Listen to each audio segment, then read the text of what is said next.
This is my opportunity here. I'm actually going to geek out for the next 45-ish minutes.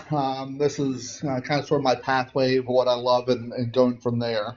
Um, when I talk, when I teach EMTs, paramedics, if you've gone into my classes, begin the class, I always say you have to understand anatomy, you have to understand physiology. If you understand those two things, truly understand it, you can do whatever you want to take care of the patients. All right. If you don't understand the pathophysiology, if you don't understand anatomy, the process through all that stuff, you're not going to do what's best for the patient. And we will go through some of this. Again, just as a refresher, reminder for the anatomy side of it, and then from there, the aspect of the physiology. And we'll talk the pathophys for CHF and STEMIs, again, pulling everything together. At the end of this, just by review of our notes and charts and all that stuff, just for education purposes, listen to heart sounds. And Dietrich's going to send out the link that has a whole bunch of sounds, not just heart, but lungs and all that stuff. And the good thing about that, it's a free website. So to go. All right. Yeah. And this is, my plan is to bring the lawyer from Grady up at some point in time, put somebody into the hot seat, and then just go through a deposition, okay? Documentations, charting, and all that stuff. This is what really does save you your butt sometimes from that perspective. All right. Anatomy, cardiovascular. All right. Just as kind of sort of the heart made up of the three different layers. The epi, okay, the outside layer, the myo. What does myo mean? Middle, or actually, myo means muscle. Okay, so that's the musculature layers, the myocardium. So that is in the middle, and then the endo or the endocardium is the inner layer. The heart does not get food, oxygen, nutrients as blood passes through it. It has to get its blood and all that stuff through the coronary arteries and through the diffusion process. All right, so as blood traverses through the heart, nothing really does anything from there. Cardiac muscle, it's special. Okay, it's unique. It has a whole bunch of different properties that we'll talk about in the future. But the aspect of the intercalated discs, everything fits together. You have the tropomyosin and the troponin. Those are the pieces that help bind the actin and the myosin filaments together. Calcium binds to the troponin and the tropomyosin, and that's what causes the contraction process. All right, so those are the basic deep down pieces of cardiac muscles and all that stuff. All right, getting to the cellular level. Pulsation contracts all the time. We'll go from there. All right. How many heart valves do we have? 4, correct? Okay. So as we go blood, the blood comes from the brain or the head and from the feet, okay? And then also you have blood coming from the heart. So how does it come from the head and the feet? What does it travel from? The vena cava is good, okay? And then from the heart, it actually dumps back into the coronary sinuses, and all that dumps into the right atrium. Okay, so all the blood goes to the right atrium, goes from the right atrium through what valve? Tricuspid valve into the right ventricle. Then it goes from the right ventricle to the pulmonary, through the pulmonary valve, the pulmonic semilunar valve. Okay, to the lungs, comes back. Okay, so it comes through the pulmonary artery, oxygenated or deoxygenated? Deoxygenated. Okay, comes back from the lungs via the. Okay, how many pulmonary veins do we have? 4, correct? Okay, oxygenated or deoxygenated? Oxygenated into the left atrium, goes through the mitral valve into the, and then up through the aortic semilunar valve into the aorta. Okay. So when you're looking at the differences between, again, just as a reminder, the mitral valve and the tricuspid valve, okay, they're different from the semilunar valves.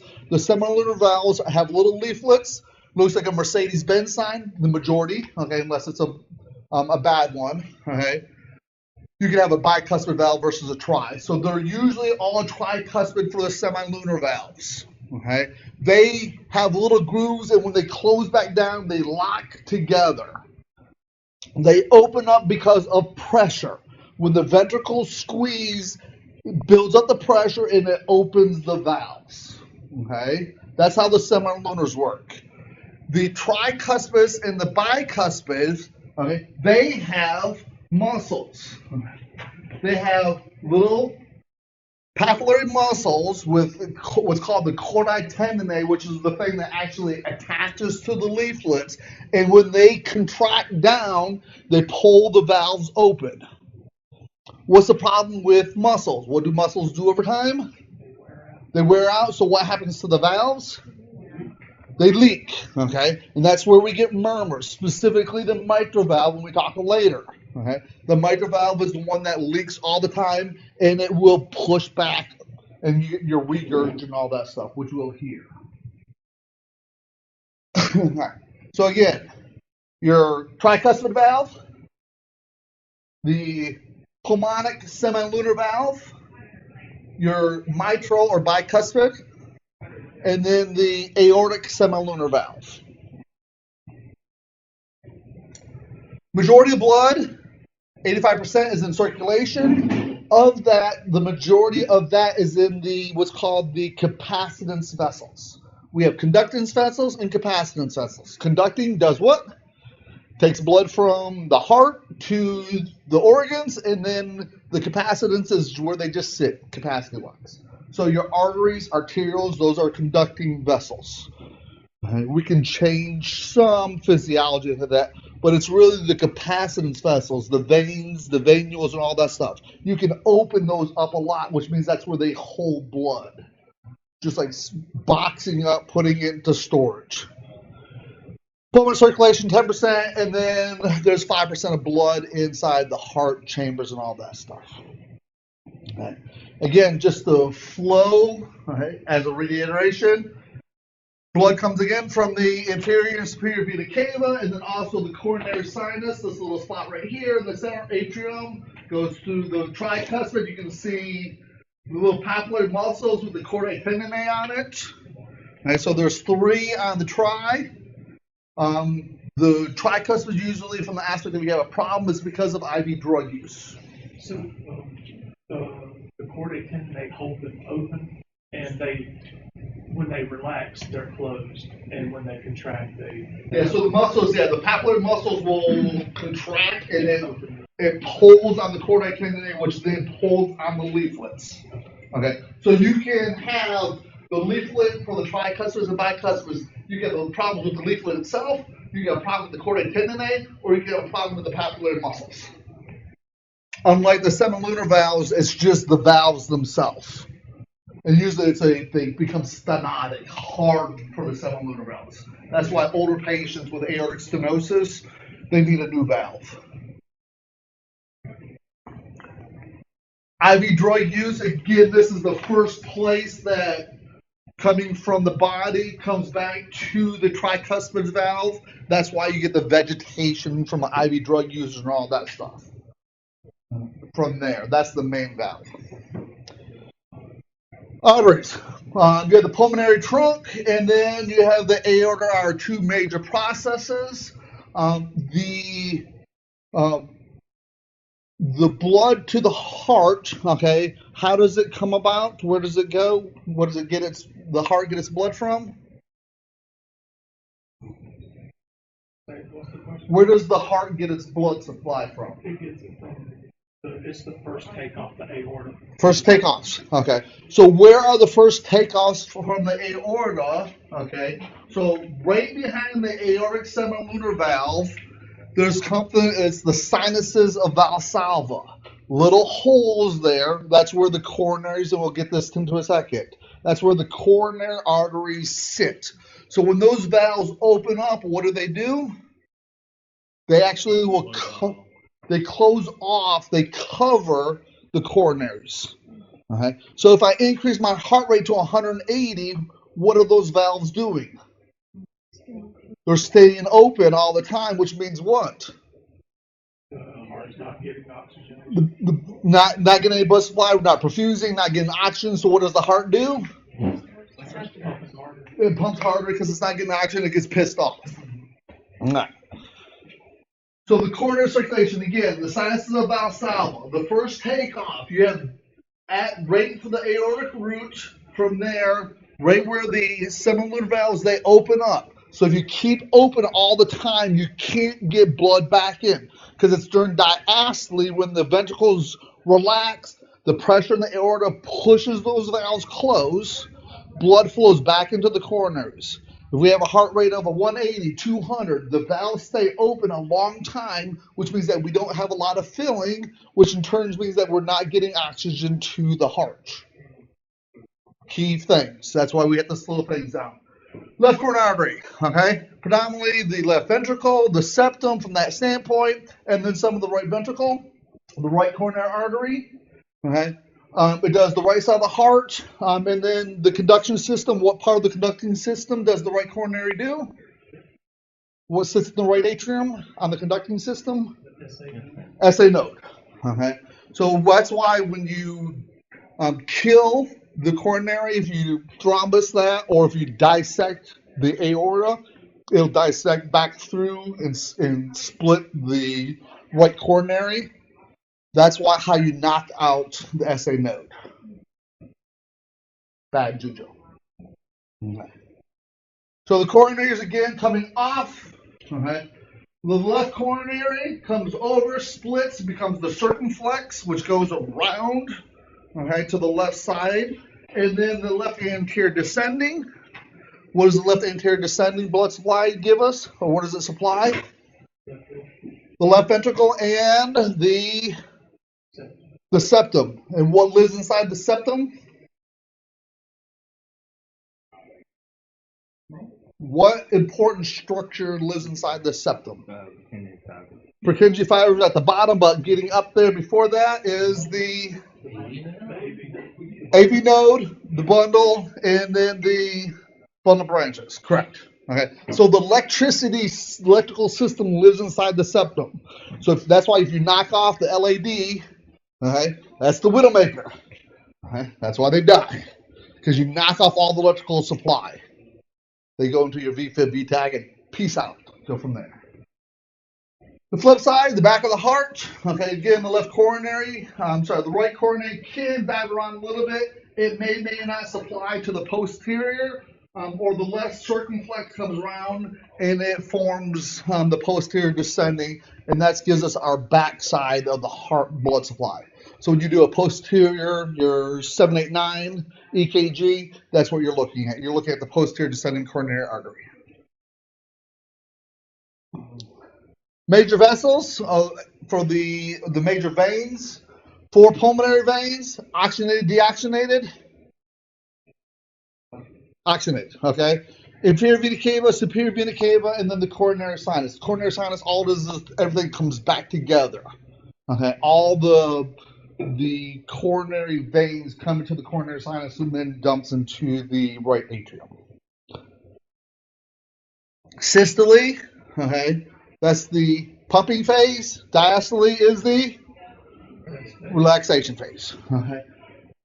The majority, let's start off at ventricular diastole. That's going to be our starting spot. During ventricular diastole, what valves open up?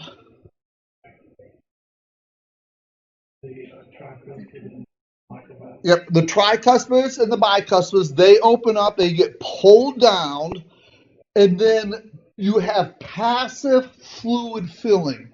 90% of the blood that goes into the ventricles is by passive means. It just goes straight through the atriums into the ventricles. Okay. From there, we start the contraction process. So once we start, the atrium start contracting down, that gives us that last 10%. So the atrial systole, they constrict, they push the rest of the blood from the atrium into the ventricles.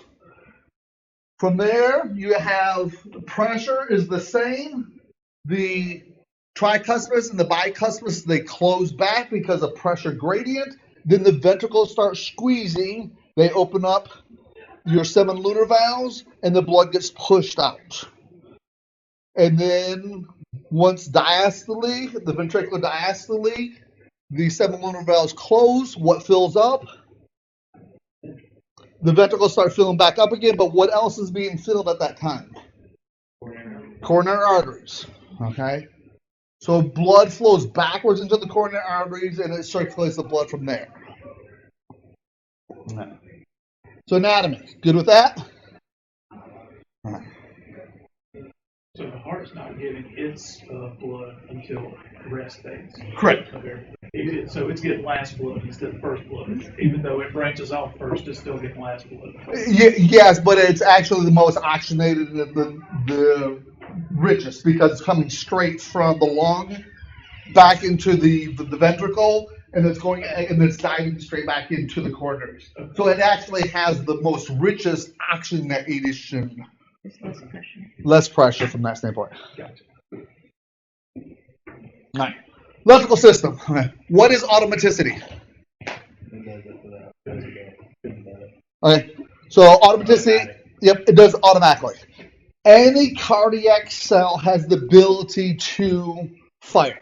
Okay. So if it's in the atrium and it's not from the SA node, it fires. What do we call that?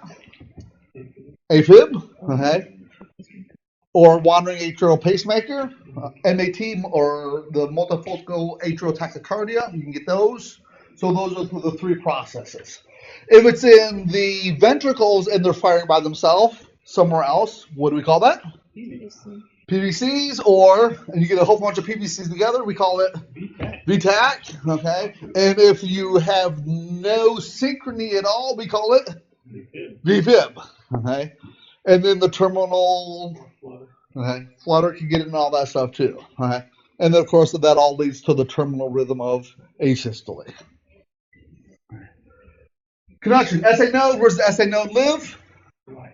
Right atrium. AV node lives in the septum, right at the atrial and ventricle junction. Okay. And then the bundled hiss and all that stuff going down. SA node fires. Okay. That's where we see the P wave. That's what the P wave purpose of that. Okay. We'll talk about electrical impulses on the next slide. How do we generate from there? So we have the P wave firing, and then we have the PR interval. What's the purpose of the PR interval? Ventricle filling. Ventricle filling is part of it, correct. But what else is the other purpose of the PR interval? Well, it's the period of time that it can fire back on. Correct. Okay. The AV junction is holding that before it fires out the electrical impulse. Correct. Okay. But why? What do we need to do? Where does the SA node live? The SA node lives in the right atrium. So what do we need to do? Where do we need to get the electricity to? To the left atrium. So how do we do that? It goes down through the Bachman's bundle, so that's the intraatrial pathway, allows the electricity to go from the SA node across. That's the PR interval. That's when that the electricity is contracting across, and all the atrium is squeezing down, giving that last 10% of our cardiac output. And then the ventricles squeeze and fire with that QRS complex, and then ultimately the T wave for relaxation. So SA node to the AV node pauses, lets everything, that's the gatekeeper, stop, electricity get across, and then it allows the pathway to come down to the bundle, and then your left anterior posterior fasciculars to the Purkinjes, and then contracting from the bottom up.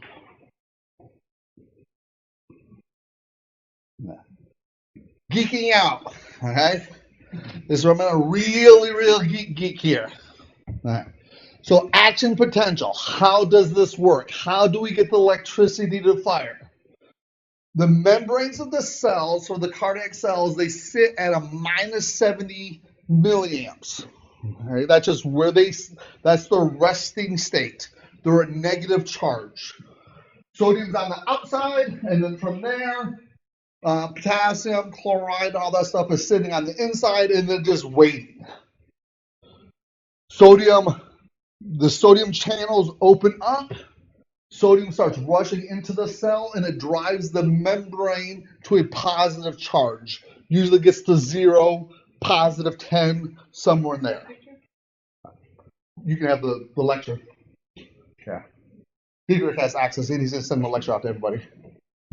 So it goes from from a negative to a positive. So it gets to 0. Once it gets to 0, then from there the body says, hey, we're good, and it starts dumping out potassium, okay? Pushes potassium out of the cell along with chloride to help balance things. So that's the phase 1. So in phase 2, calcium's like going, hey, I want to be part of the party. All right? So the calcium gates open up, and they start coming into the cell. And what does calcium do for us? What does calcium bind to? That binds to the troponin and the tropomyosin. And what do? They cause the contraction. They get inside the sarcoplasmic reticulum and all that stuff, and they bind to the actin myosin, and they cause the cell to squeeze down. In phase 3, the system's like going, hey, we're all good. Okay. It stops the calcium channels they actually close the gate, so calcium can't get in and out anymore. And then it starts, passes on the outside, and then it gets into phase 4, and it resets everything, right? How does the body reset the sodium and the potassium? What does it do? Release calcium. Okay, it'll pump calcium out, but what does it do with the sodium potassium? We have a sodium potassium pump, okay? The sodium potassium pump, okay? 2 sodiums for 3 potassiums, pumps everything through that. Remember at the high school biology? Okay? What does it use as the way of getting the sodium potassium to work? What? It's there, yeah. What's the energy source for our pumps inside the body? Mitochondria, which produces what? ATP. So adenosine triphosphate. Okay. So it uses ATP made through the mitochondria, through the Krebs cycle and the electron transport chain. And that's how it produces this process. Right? What's the old drug that can actually kill the sodium potassium pumps that slows or can do the arrhythmias or stops the arrhythmias? Starts with a D. Not diltiazem, that's a calcium channel. Your Van Gogh drank it, his tea, saw yellow halos. Digoxin. Okay, so yeah, so not D, not dilaudid, no. That does ultimately stop it, but anyway. So digoxin is the one that actually does the sodium potassium. That's how we terminate arrhythmias because it kills the sodium potassium pumps. So in phase 1 is sodium channel blockade. What do we carry to do sodium problems? We carry lidocaine. Okay. What do the patients snort sometimes that does this? Cocaine. Okay. So that standpoint. So there's inside phase 2. All right. This is where your diltiazem and verapamil and all that stuff come into play. So that's the calcium channels opening and closing in phase 2 is where that interacts with. Phase 3 is going to be your class 3, the amiodarone that we carry. Amio is sodium, it has potassium, it has betas, it has everything. Just for education purposes. And then our class 2 is the beta blockers into phase 4. So, speaking of betas, okay. So we talked about physiology, so we talked about anatomy. We talked about the electrical conduction system. Okay, the whole process with that, threw on some ions, electrons, and all that stuff from there. Okay, so how do we get the chemical? So we have the electrical control. Now it's more of a hormonal control, and that's what the adrenergics. If you're driving down the road, okay, in your car, someone runs out in front of you, a deer runs out in front of you, or someone starts shooting at you. What happens? What? Yep. So the sympathetic startup, okay? Fight or flight response, okay? What's the hormones that we use for that? Epi and norepinephrine. Okay. So correct. And then we'll also, dopamine's in there a little bit, but we're going to leave dopamine off for now. Okay. So our alphas and our betas. Alpha 1, beta 1 constrict. Alpha 2, beta 2 dilate.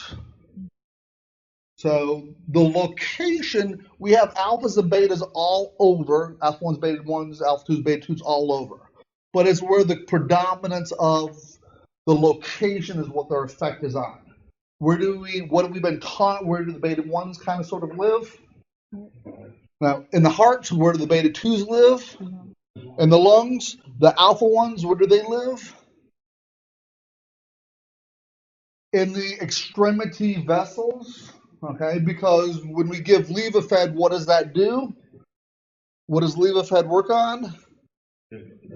Constricts the vessels, and it does what? When it constricts the vessels, where does the blood go back to? Gets it back into the central circle. So that's where the alpha 1s. And the alpha 2s are actually in the brain.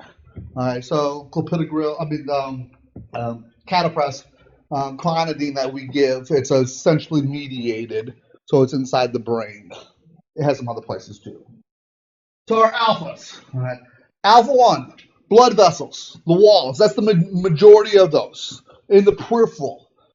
Mydriasis, well, that's actually dilating the pupil, okay, so that sounds counterintuitive, but it's actually causing the muscles to constrict. When the muscles constrict, that causes the pupil to get open, right? And we want, in a fight or flight response, we want the pupil to be open because see more, your peripheral vision opens up from that standpoint, so you can get more light in. Urinary retention, and of course, ejaculation. Go from there. The alpha 2s are on the presynaptic neurons inside the brain from that perspective. The betas. You actually have 3 different types of betas. There's more than that, but the major 3, beta 1, beta 2s, beta 3s. Someone asked yesterday, what does the G's mean? It's a G protein. So this is the secondary message process. I can talk about that for hours on end. When you get cyclic AMP and G protein process pathway, but we won't go there. So the beta 1s, heart, kidneys. Okay, kidneys are stupid organs. They are stupid. They don't know anything. Okay, but they do, from the aspect of regulation-wise, they can affect how we do things. They release renin. Renin produces what? Or what does renin do? Right. What? Angiotensin, good. So angiotensin is converted to angiotensin 2. All right. Angiotensin 2 does what? Angiotensin 2 causes blood constriction. So it actually circulates back onto your alpha 2s. Your alpha 1s. It causes blood constriction, blood vessel constriction, and then it also, the angiotensin 2s goes back and it causes the release of aldosterone. Aldosterone is it's like prednisone. It's a steroid. All right. So aldosterone is a steroid that tells the kidney to hold salt. Okay. When we hold salt, specifically sodium, wherever salt goes, what follows? Fluid. Okay. So the kidney has a drop in blood pressure, it doesn't like it, it releases renin, causes the constriction of the blood vessels, at the same time sends a signal back to itself and says, hey, hold salt. Stupid organ. Okay. And then the beta 2s. But when we talk about CHF, pathophysiology in a little bit, that does come into play. Beta 2s, okay? Muscle action, again, the bronchioles in the lungs, they have a lot of beta 2s, causes the lungs, the bronchioles to open up, allows us to get more air in. Constricts down on the GI system, so we're not getting blood to the GI, because I don't care if we're breaking food down, we don't need to be breaking it down at that time. Tells the liver to release some of the glucose in the form of glyconeogenesis, so it takes the glycogen stores and produces glucose from all that stuff. Again, all in the fight or flight. And then you have breakdown of fat. So that's why we give the MAG in respiratory issues because of the smooth. It's a beta 2. MAG binds to MAG receptors, and then actually will cause the release of nitric oxide, and it's the nitric oxide that does the release of the bronchodilation. Same way as nitroglycerin. Nitroglycerin gets into the system, it's converted to nitric oxide. Nitric oxide causes the release, or actually the MAG binds to and stops the calcium process. So what does calcium do? Calcium binds to troponin, tropomyosin. Yes. So you have a competitive inhibition with magnesium to calcium.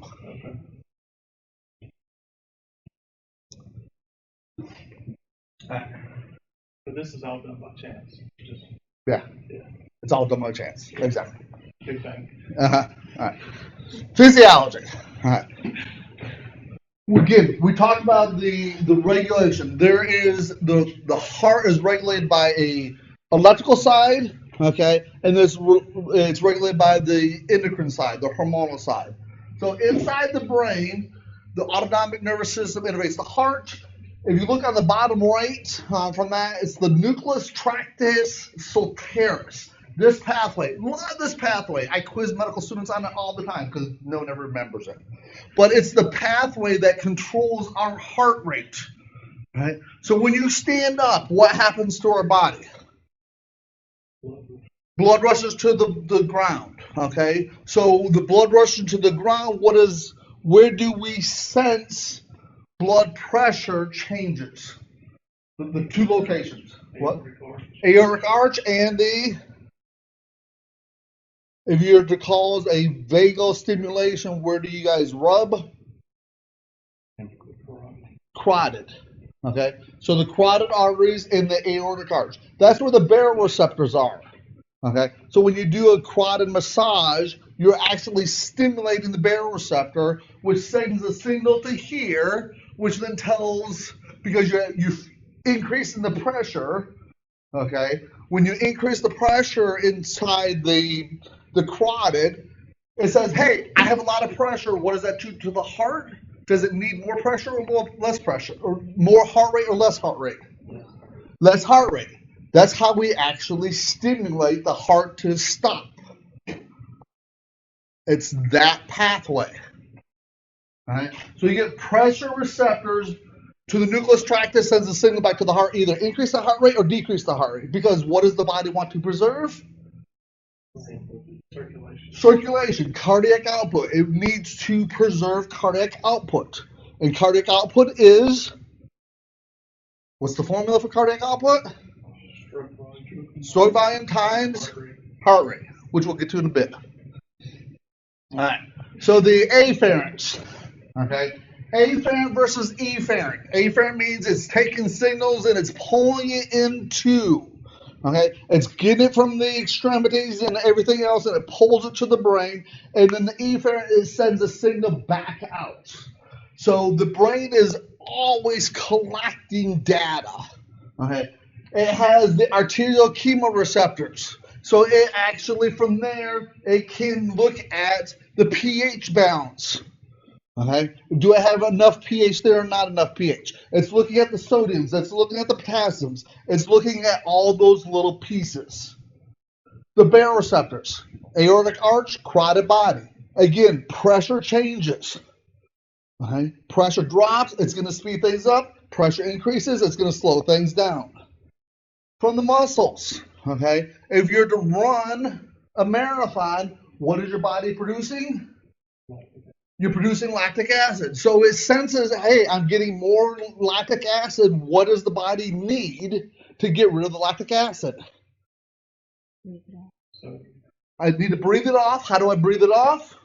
Increase respiratory rate. But when I increase my respiratory rate, what am I bringing in? I'm bringing in oxygen. So I'm going to go from a anaerobic state to a aerobic state, which goes back into which organelle? Inside the cell, the mitochondria. Okay. Powerhouse of the sun. So the powerhouse, exactly. So it takes oxygen and it goes from the Krebs cycle to the electron transport chain as the final electron acceptor is oxygen to produce water and CO2. That's the patho. And then it gets information from the kidneys, the peripheral vasculature, but then from there, conversely, it sends it back out. Okay? Squeezing the vasculature down, telling the heart to either increase or decrease, and telling the kidneys either hold salt or get rid of salt. That's the efferent. This is the normal. Okay? I said we talk about it, let's talk about it. Okay? So cardiac output is Stroke volume times heart rate. stroke volume times heart rate. Stroke volume is based upon three things. Ideal. Stuff coming back, which is called preload. The heart is pushing against is the afterload, and how well the heart squeezes is called the ejection fraction, or Vascular resistance. that's the contractility. So the vascular resistance is the afterload. Right? The systemic vascular resistance is our afterload. How much the heart has to push against. Stroke volume times heart rate, stroke volume out per squeeze. We push out 70 mLs approximately. Okay, our heart rate is about 70 at rest. That's how we get our 5 liters, 4,900 mLs of blood circulating per minute. The ejection fraction is how much blood is kind of sort of is there during the relaxation phase. We're good 50 to 55% is a normal ejection fraction. When you get below 40, you have problems. When you get below 20, you need a AICD because you're at risk of having VFib, VTAC like that. You look funny, you get go into VFib, VTAC. So that's why they need an AICD.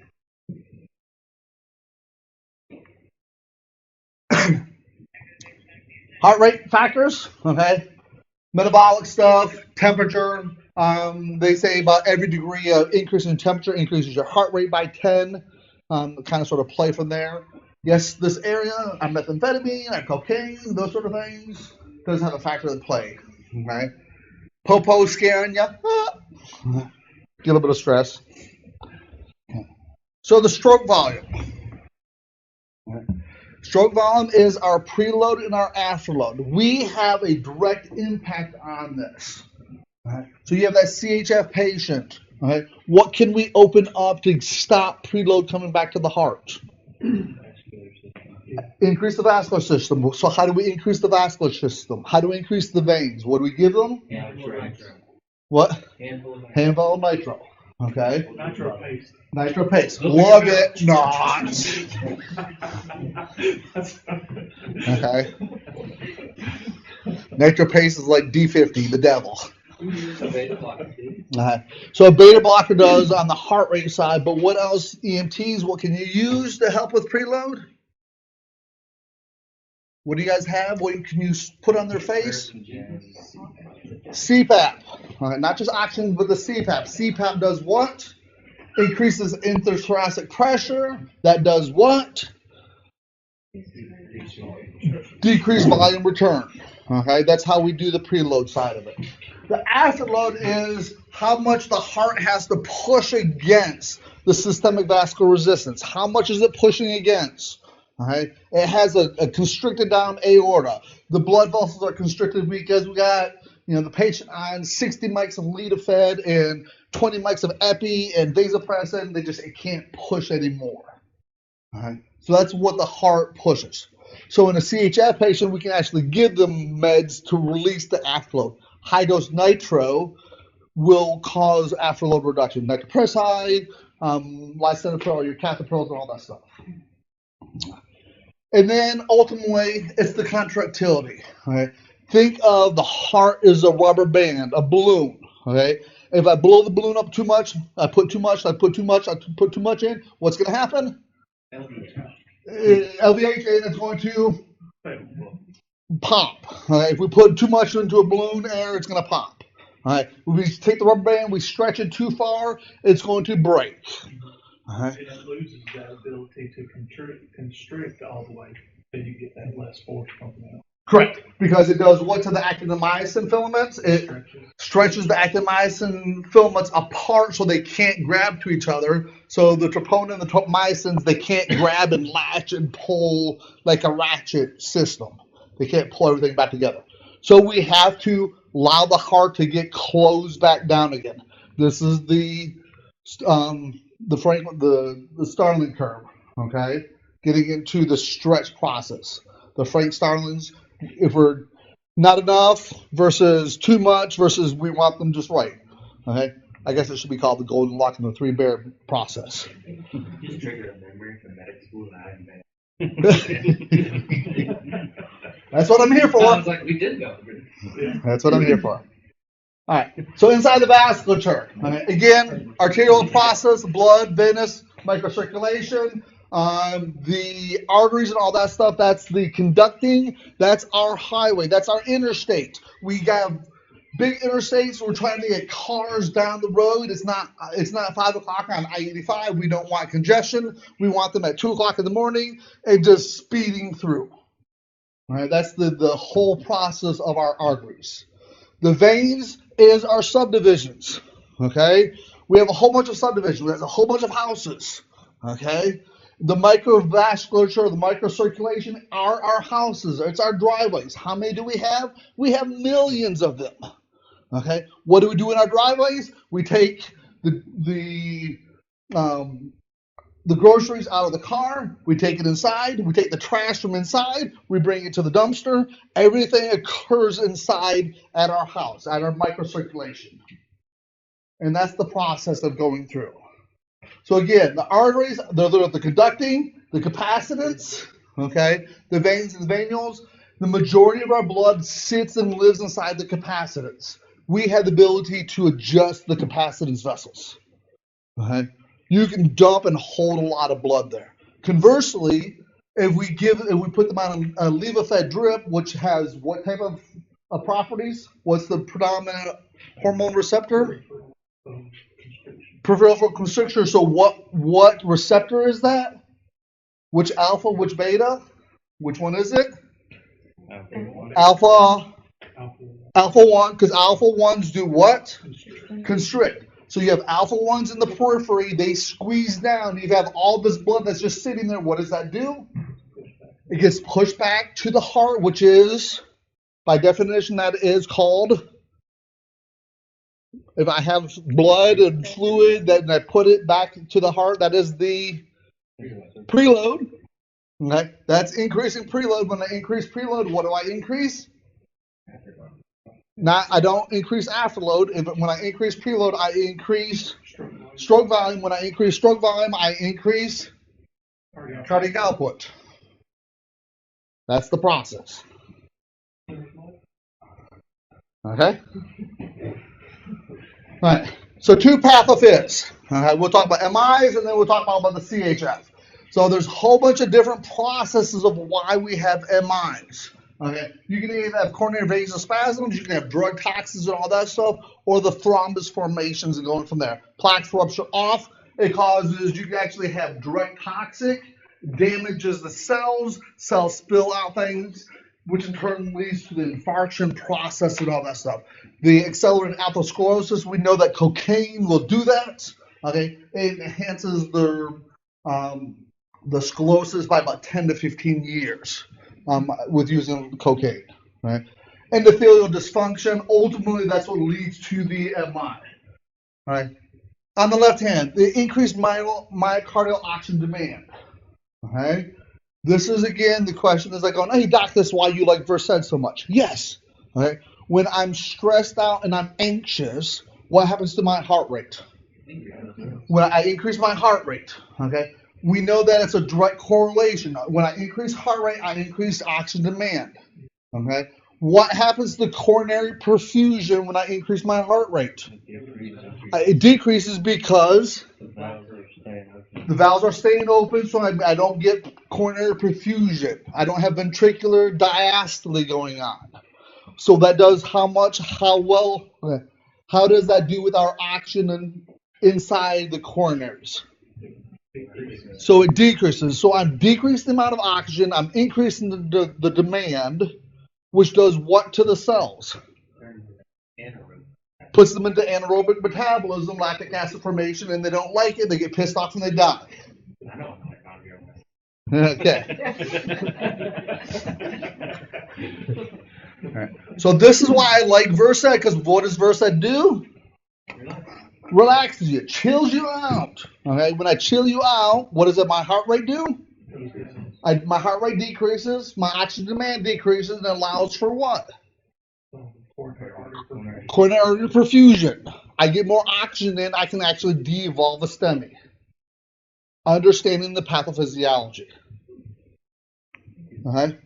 Conversely, let's talk about CHF. Okay.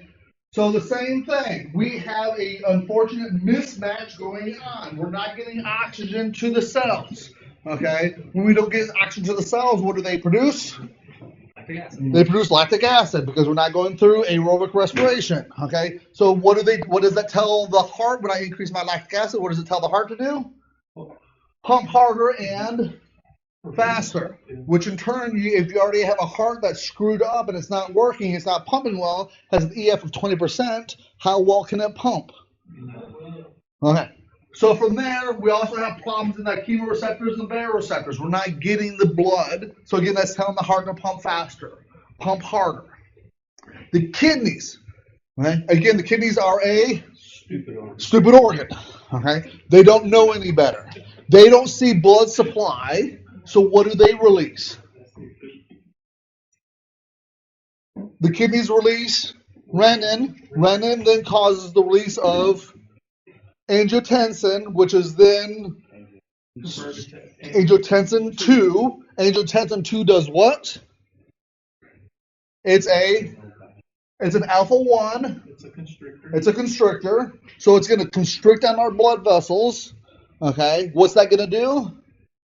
Send blood back to central circulation. Send blood back to central circulation. So I'm going to increase my preload, okay, on a heart that's already been stretched. So what happens further?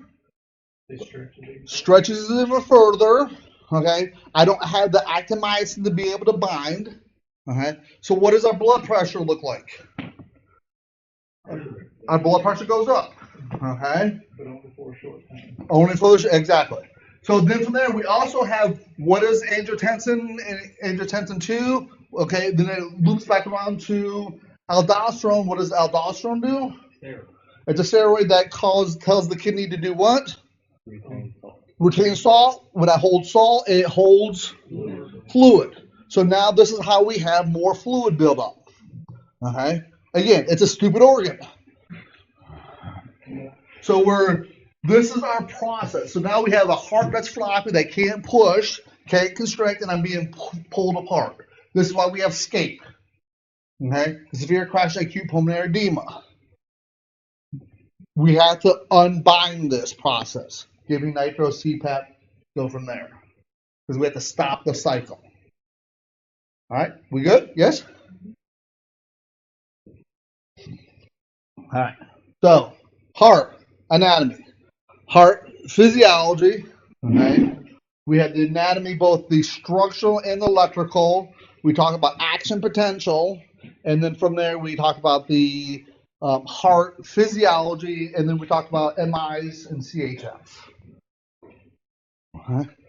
So getting back into a little bit more of the documentation, there's always been discussions going, Doc, we don't listen to heart sounds. We weren't really taught. This is why we're going to keep going through this.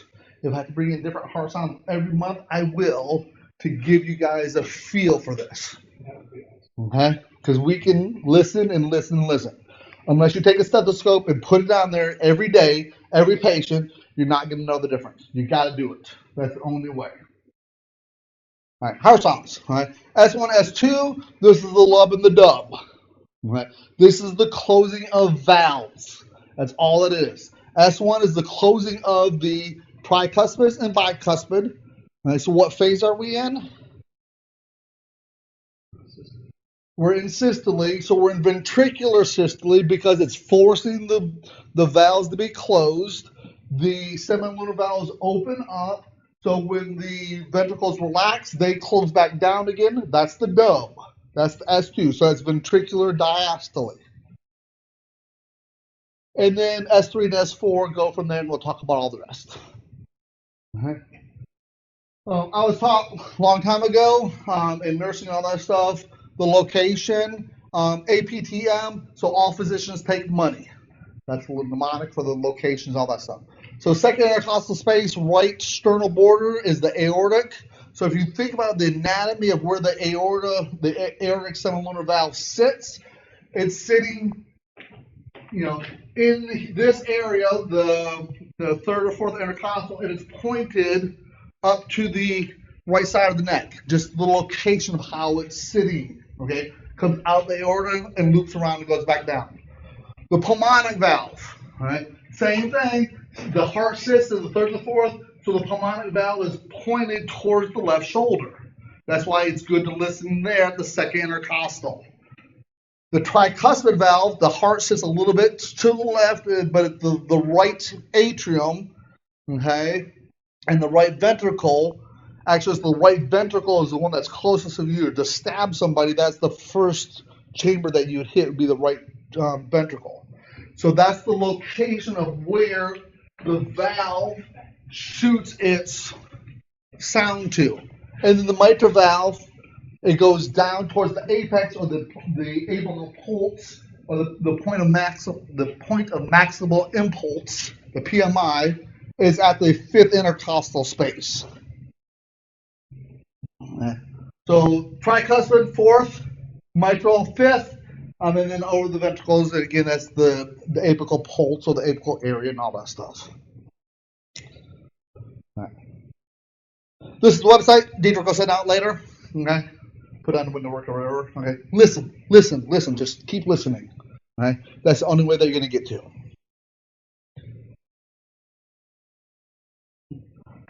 All right. So S1. S1 is the lub, the dub. Okay. Again, the lub, the mitral, and the tricuspid valves are closing. They close up. They make a sound. Right. Beginning of ventricular systole, diaphragm, apex. Okay, good, whatever. That's what they say. Lub dub, lub dub, lub dub, lub dub.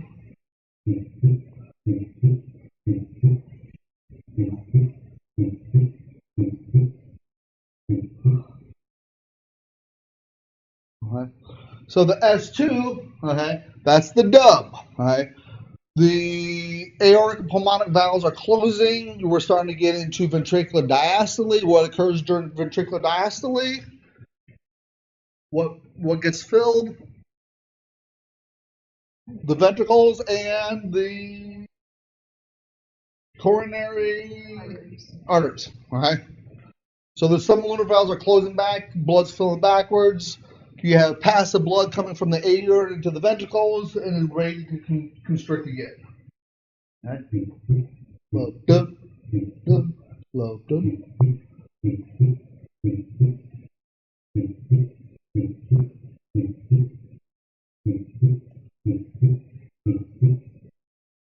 Right. Conversely, a split S2. Right? Sometimes the aortic and the pulmonic valves, when they close at a little bit different timing. Okay? We'll see this in kids, younger kids and all that stuff. All it is just because of on the respiratory. The heart, when they breathe in, actually can constrict down the heart, and it causes the valves to close at different times. Right? It's all pressure gradients is all that is. Not a huge problem in kids. Adults, if they still have it, might be a little bit of a problem.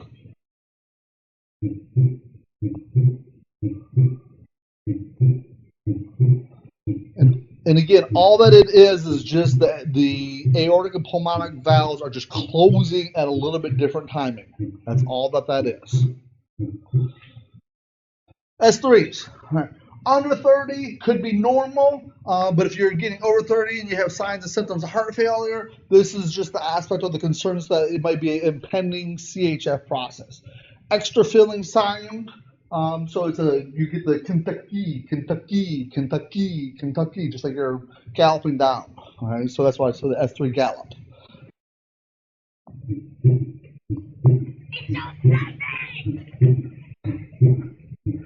Do your little galloping.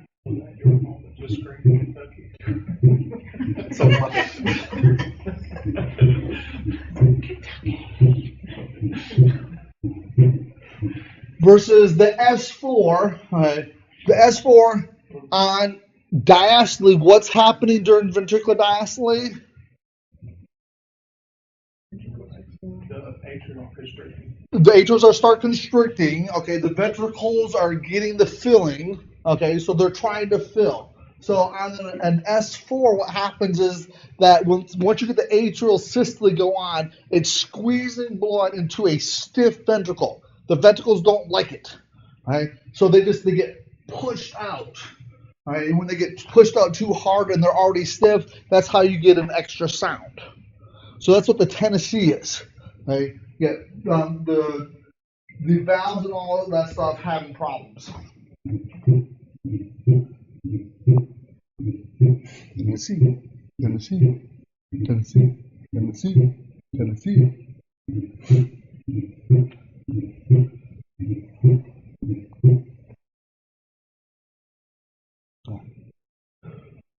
Mitral regurg, most common valvular apathy that we see. All right, young females, you can have girls in their 18s and 20s that can have this.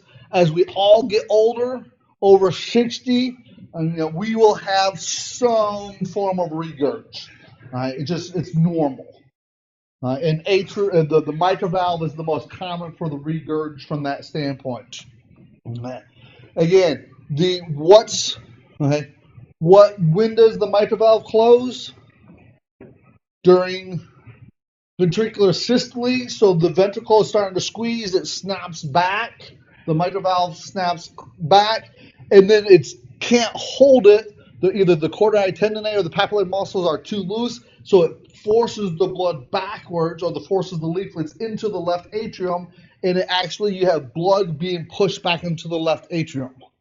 That's what the regurg sound is. So you hear it during systole. All right, so the lub-dub side of it.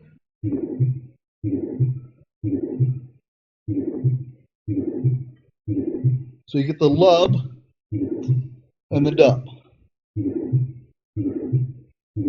So the flow is during systole, so it's in between the S1 and the S2, because that's when those valves close. That would be an S1, but S2 and 3 with a. Yeah, you may have a little bit of S3 on this one, but the mainstay is it's the murmur, it's the regurg. Our most common that we talked about a couple months ago, pediatric congenital heart disease, okay, is the VSD. Okay, most common heart defect, and again, the flow side of it. During the ventricle, you have a hole in the septum, the ventricle septums. So during ventricular contractions, you have blood that's being pushed from the right side over to the left side through the hole. Right? So you get the aspect, you'll hear the S1, the S2 there, but you have the flow murmur that's going on.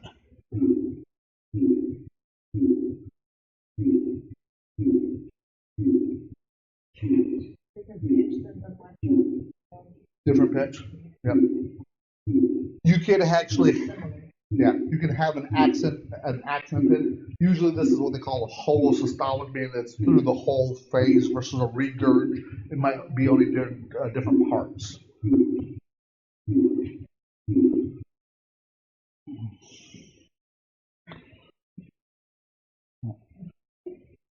Questions, comments. Again, anatomy, cardiac physiology, electrical system. From there, we talked about the action potential, got down to the pathophysiology of CHF and MIs, and then get into the heart sounds. Right? Would you hear anything from if they have ASD? What is that something you would be able to hear? You can hear a patent foramen if they have a recurrent or patent foramen valley. Yeah. Again, it's a little bit of a holosystolic type process. Usually not as pronounced as a VSD. And they look at that more during like an echo and all that stuff.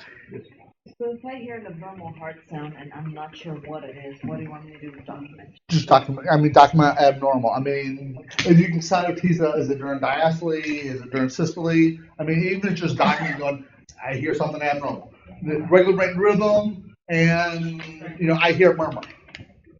If you can't describe murmur, that's fine. Yeah. But that's where I want you to get the guys' process through.